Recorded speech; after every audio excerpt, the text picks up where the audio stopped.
స్వామి ఆయనకే చిత్తము ప్రాణములు అర్పించిన వాళ్ళు ఆయన గురించే చెప్పుకుంటుంటారు. కానీ భక్తులతో కూడితే సాలోక్యం, అర్థమైంది కదా. కీర్తిస్తే సామీప్యం. ఆయన పూజ వల్ల మహన్యాసాల్లో రుద్రం న్యాసం చేసుకుంటా కనుక సారూప్యం. ఈ మహానుభావుడికి ఎప్పుడు ఆ మూడు వచ్చేసే, అంటే అక్కడ ఏవి మిస్ అయ్యాను అనుకున్న మూడు ఇక్కడ ఉన్నాయి. చూడండి, ఇక్కడ శివచింతన తప్ప మరొకట్లేదు. ఇలాంటి వాడికి ఇంకా సాయుధ్యం మిగిలింది.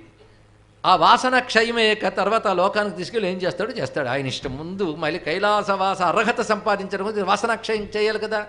వాసన భోగంతోనే పోవాలి గనక ఆ కమలిని పరవై లేదా పరవయ్యార్ అని కూడా ఆమెను అంటారు.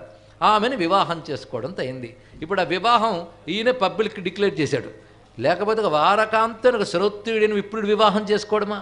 కానీ ఎవరికి తప్పు పట్టేవాలనే ఆలోచన కూడా కలగలిచ్చాడండి.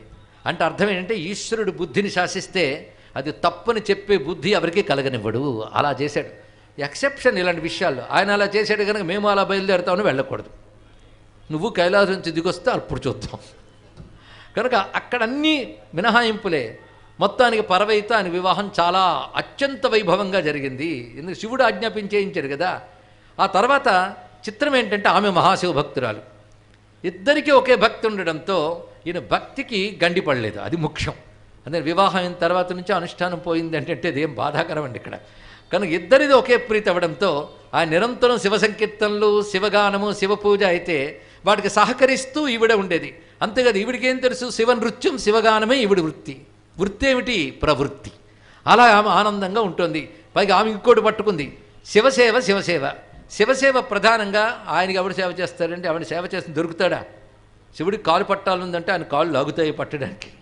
కనుక శివ భక్తుల సేవే శివసేవ. అది శైవ సిద్ధాంతంలో భక్తి సిద్ధాంతం ఇంత ప్రధానమైనది. అందుకే దాసులకి దాసుడు కావాలి, అది భక్తులు ప్రధానం.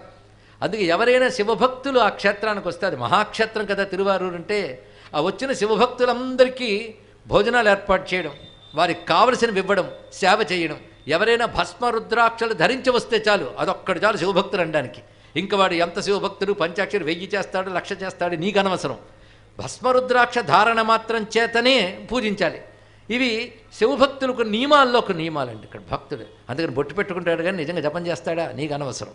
ఆ సిద్ధాంతం ప్రకారం ఇదే. ఎందుకంటే ఏ భక్తుడు ఏ ప్రచ్ఛన్న రూపంలో నీకు తెలియదు, నువ్వు గౌరవించంతే. నీ భావం శివుడికి ఇస్తున్నావు. అకాయో భక్తకాయ స్యాత్. కానీ శివభక్తుడి శరీరము శివుని శరీరమే అని వీడికి చేసేది వాడికి వెళ్తాయి కనుక అది నియమం. అందుకు ఆమె ఏం చేసేది, వచ్చినటువంటి భక్తులందరికీ నిత్యం అన్నదానం, సేవలు, ఇవే పని ఆవిడికి. మిగిలిన సమయం శివ సంకీర్తనలు, శివ నృత్యములు, భర్తకు శివ పూజలు సహకరించడం. ఇలా చక్కగా